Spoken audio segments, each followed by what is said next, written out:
হে কবুতর পিপল নমস্কার। আমার তো কেচিং বার্ড ছিল আরও প্রায় ২ থেকে ৩ বছর আগে। ওর নাম দিয়েছিলাম আমি ভোর। তো ও তো আমার নিজের হাতে এসে খেত। পরবর্তীতে যেহেতু ওরে একেবারে ছোট থেকে আমি হ্যান্ড ফিডিং করে বড় করে তুলেছিলাম, তাই ও আমারে খুব ভালোভাবেই চিনতো।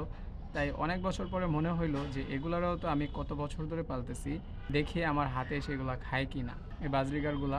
পরবর্তীতে আমি খাবার নিলাম এবং অনেকক্ষণ প্রায় ৮ থেকে ১০ মিনিটের মতো এভাবে ধরে রাখছি। খুব দ্রুত যেন আপনাদের সাথে শেয়ার করতে পারি, ওই কারণে ভিডিওটা আমি ফাস্ট করে দিছি। ওপরের পেয়ার তো কোনো রকম আমার হাতের ধারে কাছে এসে ঘুরঘুর করতেছিল, বাট যখন নিচে আসলাম, আসার পরবর্তীতে ওরা তো দেখে আমার হাতের ধারে কাছে আসতেছিল না ভয়ে। উপরের দিক দিয়ে ওরা সাইডে ফাইডে ঘোরাফেরা করতেছিল, মানে নিচে নামার কোনো প্রশ্নই ছিল না। দেন পরবর্তীতে আমি আবার উপরে চলে গেলাম এবং ভাবতেছিলাম হয়তো ওরা খাবে আমার হাত থেকে, যেহেতু হাতের কাছাকাছি চলে আসছে। এবং আজকে ফার্স্টে ট্রাই করলাম। ফাইনালি অবশেষে ওরা হাতে এসে খাওয়া স্টার্ট করলো। হোপফুলি ওদের যদি আমি আরও সময় দিই, ওরা